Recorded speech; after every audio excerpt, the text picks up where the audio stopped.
illum lejliet il-festa tal-Immakulata Konċizzjoni ta' Pino Publications qed tniedi ktieb Marjan ta' Don Tonino Bello, Marija il-Mara ta' żminijietna.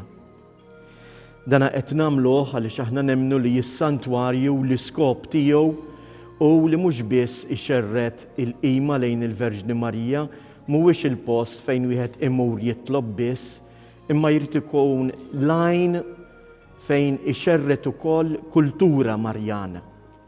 Aħna nemmnu li dan il-ktieb se jkun ta' ġid kbir u jgħin ħafna lil kull wieħed u waħda minna insiru nafu b'mod aktar għal żminijietna il-figura ta' Marija.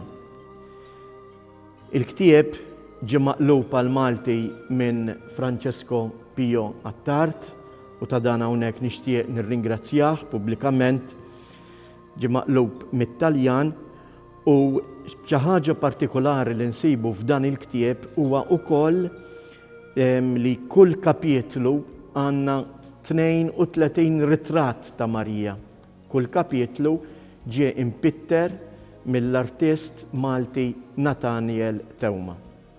Biex issir taf xi persuna u ssir tħobba, jeħtieġ li tiltaqa' magħha u titkellem magħha u tagħtiha ftit mill-ħin tiegħek, hekk issir tafha aktar tassew u jikbru lejn xulxin l-istima, il-ħbiberija u l-imħabba lejn din il-persuna. U dan jenna nagħmlu dan il-ktieb ta' Don Tonino, il-Mara ta' żminijietna, Marija il-Mara ta' żminijietna, jenna nsiru nafu aktar mill-qrib il-figura tal-Verġni Marija. It-tama tagħna u x-xewqa tagħna ta' dan il-ktieb ta' din il-pubblikazzjoni hija li dan il-ktieb jenna niltaqgħu tassew u nsiru nafu aktar min hi il-Verġni Marija u fuq kollox nintebbħu li Marija mhijiex dik li qiegħda fuq xi pedestal logħli maqtuwa mill-ħajja tagħna ta' kuljum. Marija mhijiex xi persuna li jgħixet biss 2000 sena ilu, imma Marija għadha tgħix illum fi żminijietna. Marija hija tassew għalhekk il-Mara ta' żminijietna. Bla dubju ta' xejn jekk hemm figura fl-istorja tal-bnedmin illi ispirat kull tip ta' artisti, din kienet il-figura ta' Marija. Mara illi minnha tnebbħu pitturi, skulturi, mużiċisti, għannejja, kittieba, poeti, awturi. U naħseb illi dan il-ktieb li għandna fidejna u li issa għandna bil-Malti huwa xhieda mill-aktar elokwenti ta' dan, jiena nsejjaħlu kompendju ta' arti Marjana. Fuq livell personali jien dejjem affaxxinatni l-poeżija huwa hija fera tal-letteratura li hija ħafna l-qalbi. U meta allura ltqajt ma' dan il-ktieb ta' Don Tonino Bello, apparti li l-isem ta' Don Tonino huwa diġà magħruf ħafna fil-qasam tal-klassiċi spiritwali kontemporanji. Imma meta bdejt inqalleb indunajt illi l-ktieb tiegħu huwa poeżija waħda twila, forsi mhux fil-forma tradizzjonali, u poeżija li tisfidak ħafna fil-fatt hija letteratura li mhux faċli taqlibha mit-Taljan għal Malti. Sibt sfida kbira biex stajt nasal għat-traduzzjoni ta' dan il-ktieb.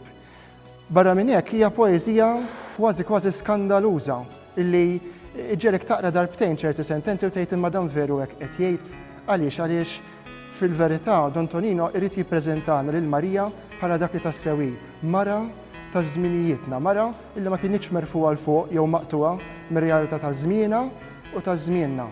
U għalhekk nissuġġerixxi li din il-poeżija ta' Don Tonino f'dan il-ktieb tinqara bil-mod, bil-galbu biex wieħed jista' jomod kull kelma u jista' japplika għal ħajja tiegħu.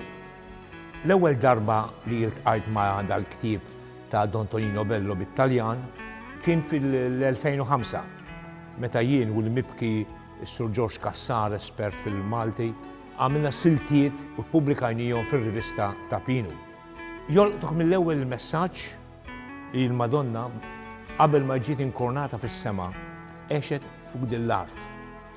It-tieni, it-titli li jagħtiha aħna it-titli intu ħafna titli l-Madonna fil-letanija. Imma dan jagħtiha titli ġodda, oriġinali u jġibulek il-kurżità. Il-mara li tilqa, il-mara li tħaffef il-mara tal-ħobs f'Bethlehem, il-mara tal-Inbi ġdid f'Kana. Interessa il-mara eleganti, tgħidilha l-Madonna eleganti bil-ġmil tal-virtujiet tagħha. It-titli sbeħ ħafna u jġibulek il-kurzità. Fl-aħħar nett imbagħad hemm interessanti wkoll it-talbiet għax kull chapter huwa maqsum f'meditazzjoni u talba. U t-talbiet li għandu sbeħ wisq mhux ħirġin mill-pinna imma mill-qalbu. Ħasemmilkom waħda biss fejn jitkellem fuq il-Madonna tal-aħħar sija fil-vjaġġ, l-aħħar vjaġġ li nagħmlu għall-eternità. U jgħidilek lill-Madonna: O Marija, lestilna l-passaport. Bil-firma tiegħek ngħaddu dritt bil-bib tal-ġenna. Għalhekk jogħġbok, aqnanna l-grazzja tal-amnestija, jiġifieri il-maħfra ta' dnubietna. Verament, huwa ktieb li niggustawh. Mhux biss taqrawh, ma nomoduh u niggustawh.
Fil-ktieb Marija Mara ta' Żminijietna jinħass ċar li l-awtur l-isqof Don Tonino Bello kien jaf jidħol fil-ħajja ta' kuljum tal-oħrajn, iqassar id-distanzi, jitbaxxa u iħaddan il-ħajja umana.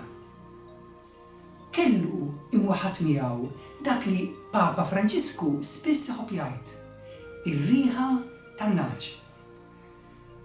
Din l-esperjenza diretta mal-merħla avdata fidejh kabret fih għarfien u viżjoni ta' Marija. Don Tonino ħalla lil Marija tmexxih, tkellmu bil-mod siket tagħha u takkumpanjah fil-ġrajiet tan-nies li kien jiltaqa' magħhom. Għalih Marija saret il-mara tal-ħajja ta' kuljum li tgħix b'saqajja mal-art.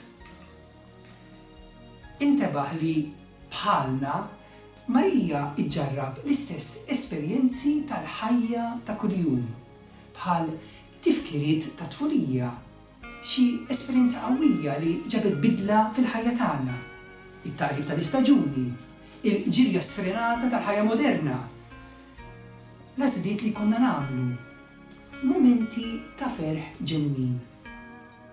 U hekk Marija saret mara ta' żminijietna. Fil-ħajja aħna ngħixu fil-biża' kenni tal-irdos tal-kosta. Spiss irridu nirriduċu lil Marija għal livelli ta' ħolmiet f'qajra tagħna. Imma Don Tonino jfakkarna li għalkemm Marija hija qrib ix-xtut tal-qtieħ tal-qalb tagħna, issejħilna biex ta' kuljum bħala infittxu li nkunu qrib ħutna il-bnedmin fil-baħar miftuħ tal-umanità. Jalla permezz ta' dan il-ktieb Marija mara ta' żminijietna, Marija tħol il-biżat li jorbtuna biex bħala nistgħu ngħixu l-abbandun għar-rida tagħha fil-wesat tal-periferija tal-ħajja ta' kuljum, speċjalment ribdawk minsija, imwarba u żvantaġġjati. Jiena ltqajt mal-ktieb ta' Tonino Bello xi ftit ta' snin ilu meta kont qiegħed l-Italja u niftakar illi meta qrajtu kien influwenzani ħafna. U kien bidilli ħanajdu hekk xi ftit il-mod kif jiena nħares mhux biss lejn il-figura ta' Marija bħala ġbija tal-Madonna, imma wkoll anke l-fidi tiegħi stess. Ġalni nara f'Marija iktar il-mara ta' kuljum, il-mara bħalna, il-mara illi għaddiet minn dak kollu li nistgħu ngħaddu aħna bħala nies komuni ta' kuljum. U meta fil-fatt ġejt avviċinat biex ħanamelek dawn l-illustrations ta' dan il-ktieb il-ġdid, fil-fatt fraħt immens għaliex għalija kienet opportunità biex dak li jiena nemmen, dak li jiena nifhem, dak li jiena naħseb fuq din il-mara Marija, inkun nista' nagħmlu wkoll arti. Fil-fatt ipprovajt kemm jista' jkun anke permezz ta' dawn nistgħu nsejħulhom hekk kważi sketches, dawn it-tpinġijiet, dawn it-ħażiżiet bil-kulur, nipprova noħroġ kemm jista' jkun din l-umanità ta' Marija. Aktar milli mara bir-raġġiera, aktar milli mara bil-kuruna fuq rasa, aktar milli mara bil-pedestal kif ħafna drabi aħna npitruha narawha. Ipprovajt iktar nersaq lejn din il-mara fil-ħajja tagħha ta' kuljum. Il-mara man-nies, il-mara bl-ixkupa, il-mara fid-dar, il-mara li għandna mrata, after all dak kollu li jimmedita fuq Don Tonino. U ħanajda, jiena un eżerċita ħanajdu hekk l-arti tiegħi, kelli ċans ukoll iktar nidħol fil-font ta' dak li Don Tonino Bello irid jgħid lilna, ta' dak li aħna forsi tajjeb li niskopru f'din il-mara stupenda. Mhux tant il-mara ħanajdu hekk fid-dimensjoni tas-sagru, imma l-mara li jgħixet ta' kuljum lil-Alla bħala esperjenza fil-ħajja tagħha.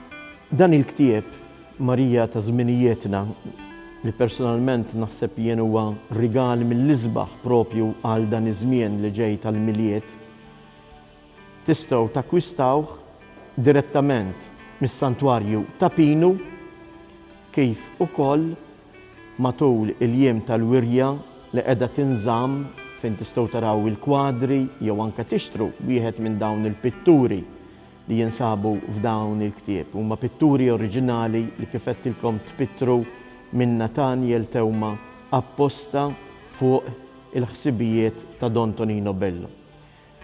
Dan isir mill-dar Mużew Carmine Grima, l-ewwel dar fit-triq li tieħu lejn ir-raħal tal-art.